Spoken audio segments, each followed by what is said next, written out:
Hi,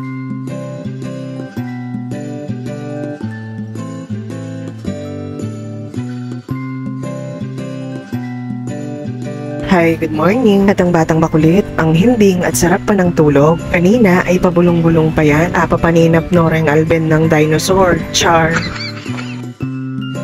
At habang tulog pa nga si Bien ay magliligpit na ako dito. Mga pinaggamitan pa namin ito kagabi at ginabi na rin sila ate sa pag-uwi. Hinintay pa kasi si tatay dahil pinatawag ng pinsan niya dahil may celebration daw. Naparami rin kasi ang kwentuhan namin nila ate at di na namin namalayan ng oras. Kaya nung umuwi na sila ate at pagkatapos kong maligo ay talaga namang nakaramdam na ako ng antok kaya ipinagpabukas ko na ang pagliligpit dito. Eto at naisipan ko na nga rin punasan ang mga gamit dito. Itong rice bucket o lalagyanan ko ng bigas at mini water dispenser ay napaka-aesthetic ng itsura. Kaya gustong gusto ko ang mga ito at pati na rin pala itong water gallon cover. Lahat ng yan nabili ko lang online at lahat ng link ay nasa comment section. Pupunasan ko muna itong natapong tubig bago ko gawin ang kape namin at black coffee ang iniinom namin ni Papa. Nagising na rin pala ang batang makulit. Kinarga ko muna at parang inaantok pa.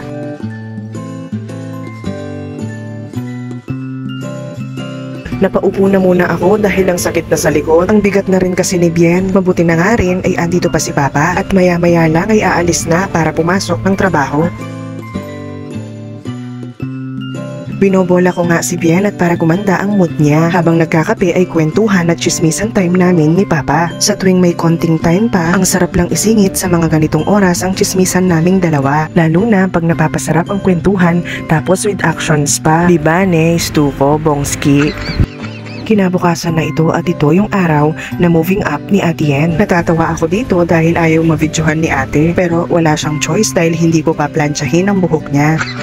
Pagkatapos ko maplansya ang buhok ni ate, eto at naplansya ko na rin ang buhok ko. At habang inaayusan sa kabilang bahay kay Tita Danik, si Ate Yen ay nag-ayos na rin ng nanay habang natutulog ang batang makulit. Naisipan ko na nga lang mag-ponytail ng buhok dahil sa sobrang init ng panahon. Sabi nga nila ate, sayang naman daw ang pinlansya ko. Pero okay lang yon kesa naman sa maligo ako ng pawis. Si Tita Danik pala ang nag-ayos ng buhok at nag-makeup kay Ate Yen. Thank you so much, wali kong malago. Ayan at tapos ng mag-ayos ang nanay.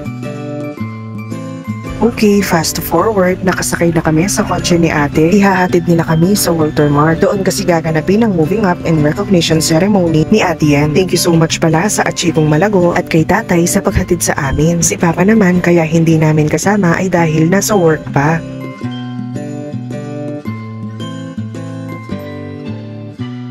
Ayan at nasa Walter Mart na kami at kahit maaga na kaming nagpunta, ang dami na rin palang mga parents at students na andito na at dahil maaga pa naman, eto at nakapag-picture-picture pa si ate sa mga friends niya. At sa mga oras na yan ay pinaupo na kami. Wala pa namang 3 o'clock PM yan kaya hinihintay pang dumating ang ibang students at parents. Anyway, eto at pakyat na kami ng stage ni Ate Yen.